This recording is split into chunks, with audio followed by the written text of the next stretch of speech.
Hi guys, welcome to Travel with Austin. I'm Austin. Today we are here in Trinway, Ohio, and we are going to be taking a tour of the historic Prospect Place Mansion. This is an old mansion in Trinway, Ohio that was built in 1856 and was owned by George Adams.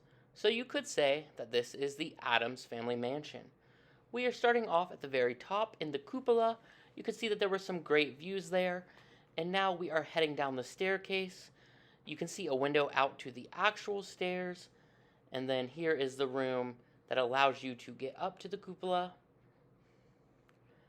Now, we are going to take a right now into the ballroom.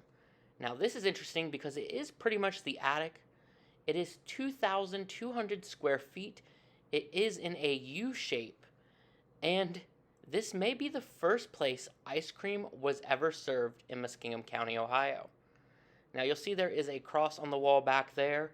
There is a legend that one of the previous owners had found a pentagram up here, and no matter how many times they tried to paint or cover up the pentagram, it would always bleed through until they finally covered it up and painted the cross there, and then it stopped bleeding through.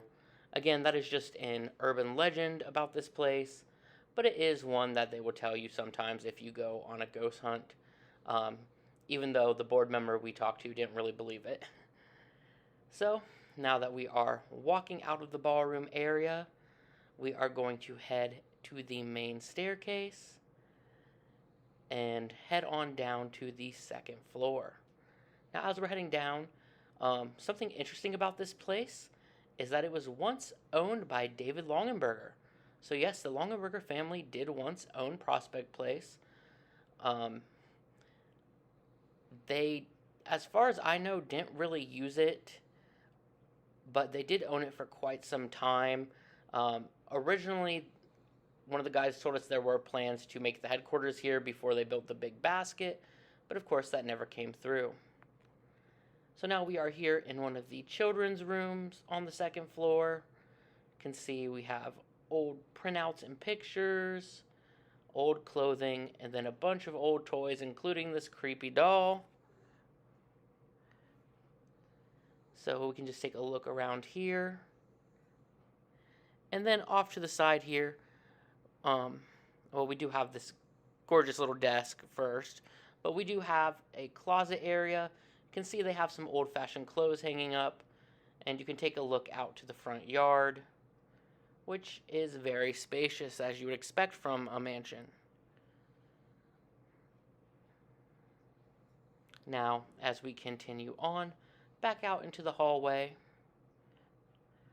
I want you to notice how at the end of the hallway here, there is a door that is blocked off. So there used to be a balcony there, and there is a legend that at one point a little girl somehow got out there and basically fell off and fell to her death. Now this is the other children's bedroom. This would have been for the sons. You can see it is in very nice condition.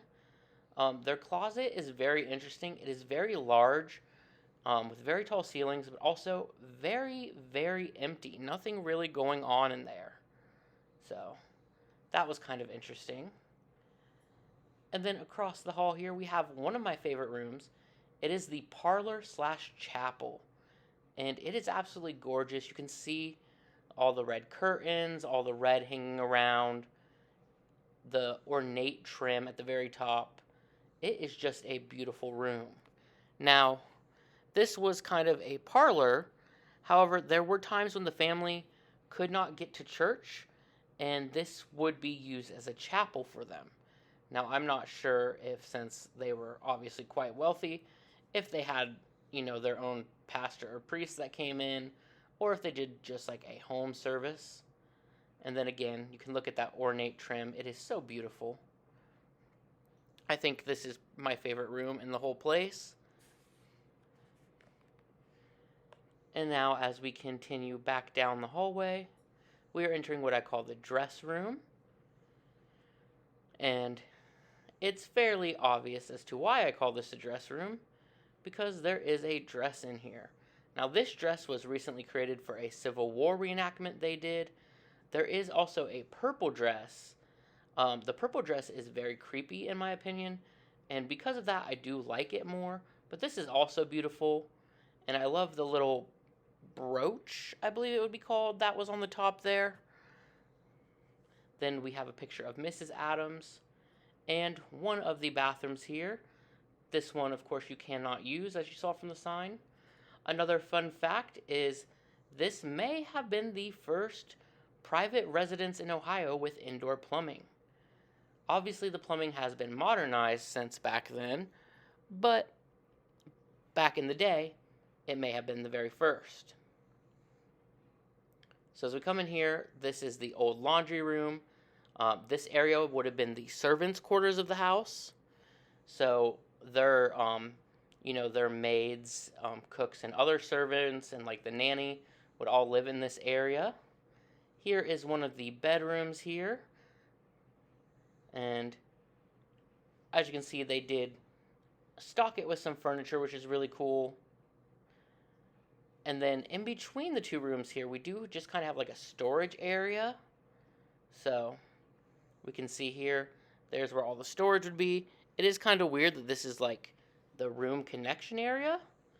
And then another room over here, you can see the old sewing machine, which is very beautiful. And then the spinning wheel. You can also see some stairs there.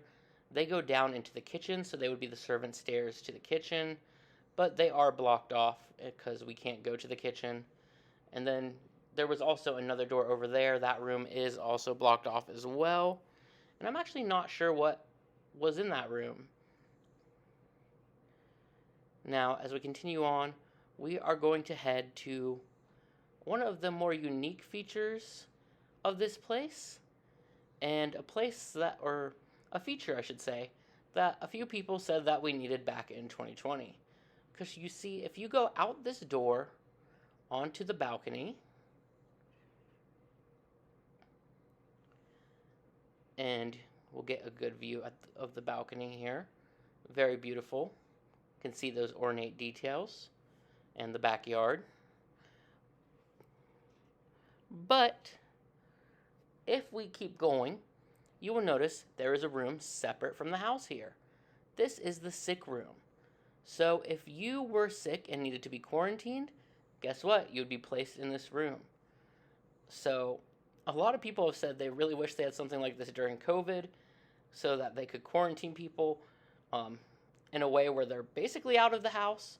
The one thing I will say, though, that you may or may not have noticed, there is no bathroom in there. So that is quite the conundrum. Now finally we are heading down the stairs to the first floor of the house. And I love this staircase. I find it very beautiful. According to the guide though, it is not the original staircase. And they actually are not 100% sure where the original staircase went. Although they did say they think it may have disappeared during the time the Longenbergers owned it. I have no idea if that's true or not, but that is a theory. So here we have part of the museum area where there are a bunch of display cases, old historical furniture and the like, stuff like that. Then across the hall we have the old dining room and part of the kitchen, I believe, but not the actual kitchen.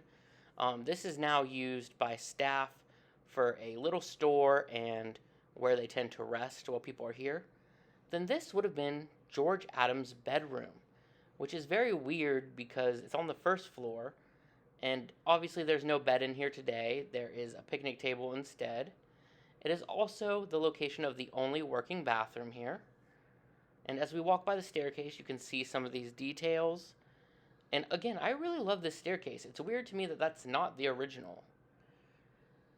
And then again, more details on the ceiling here. And then as we finish up the video, we are heading into one of the parlor rooms with a portrait of George Adams himself, and he looks very creepy. And again, beautiful ceiling details. This is Prospect Place in Trinway, Ohio. I hope you guys liked this video. If you did, please give it a thumbs up.